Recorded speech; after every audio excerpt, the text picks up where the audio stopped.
love movies and movie discussions, you've come to the right place. Who am I, you ask? I am the Wiz. I'm here today with... Zero. How you doing this week? Doing all right. I'm all right. Thankfully, my boss was able to have me help out on another project because my current project is unfortunately in a standstill. Oh, God, that stinks. Well, hopefully it gets unstuck at a certain point this coming week. All right, Zero. So we are here to review the 1974 comedy film Young Frankenstein, starring Gene Wilder, Terry Garr, Peter Boyle, and Madeline Kahn, directed by Mel Brooks. Basically, this movie is about Dr. Frederick Frankenstein, played by Gene Wilder, who learns that he has inherited his infamous grandfather's estate in Transylvania. Arriving at the castle, Dr. Frankenstein soon begins to recreate his grandfather's experiments with the help of servants Igor, played by Marty Feldman, Inga, played by Terry Garr, and the fearsome Frau Blucher, played by Cloris Leachman. After he creates his own monster, played by Peter Doyle, new complications ensue with the arrival of the doctor's fiancée Elizabeth, played by Madeline Kahn. Zero, why don't we get started on your thoughts on this movie? This one was just plain out entertaining, but I mean, that's just kind of Mel Brooks' thing. Just, he makes fairly entertaining comedies and everything, but this one is a bit on the unique side where it kind of tries to blend a little bit of like the horror element, but in my opinion, it is by no means scary. If you're someone who's concerned that it's considered comedy horror and maybe a bit squeamish, I don't think that this is going to be that bad. Yeah, that's right, sir. It's not really a scary movie at all, but what I did appreciate from the film is that it actually keeps the mood of the films it's lampooning really well. Remember movies like, you're a fan of The Naked Gun, correct? Yeah. And Hot Shots and stuff like that. They try to make it so silly that it's really hard to take the film very seriously. The film is a goofy movie. It doesn't take itself that seriously, but it takes the subject matter of what it's doing very seriously, and it mirrors those films that it's lampooning incredibly well. A lot of it reminds me of gothic films from like the 40s and 50s, like Alfred Hitchcock movies. I like that with this movie. There is comedy in it, but it's like you said, they don't really get overly hammy with it, that it kind of makes you completely forget the original work that it's supposed to be based on.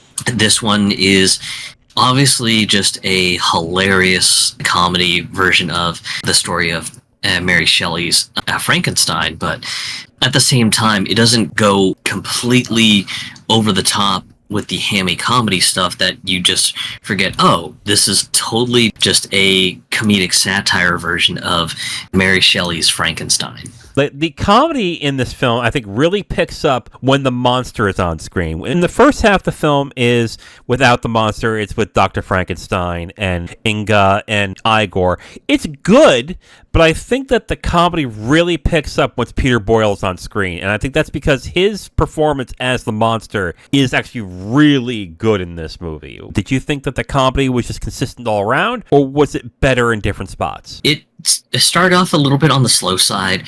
There were a couple jokes with Inga and Igor just kind of tossing their lines in.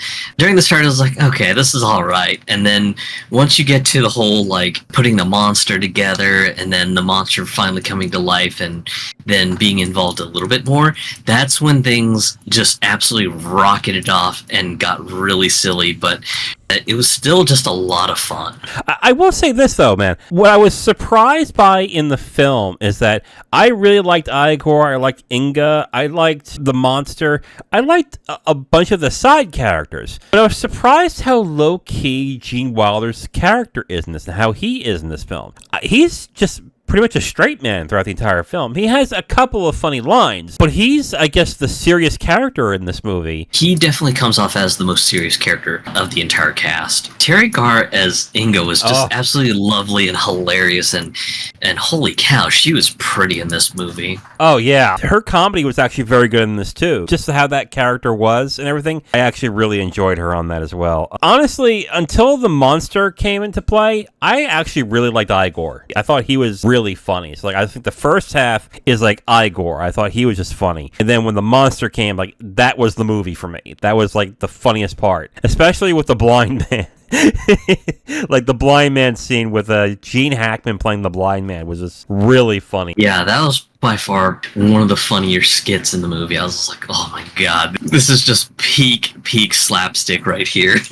All right, Zero. So here is the footnote that I have for Young Frankenstein, and I guess it's just a question I have. What's your favorite Brooks film? Oh god, I think Dracula Dead and Loving It was my favorite. Okay. Never got around to Young Frankenstein, but oh man, Young Frankenstein puts up some pretty hard competition. Honestly, I'm partial to Blazing Saddles. I think Blazing Saddles is probably his funniest film. Even though critically it didn't do so well, I like Robin Hood Men in Tights. Spaceballs is another one that's really good.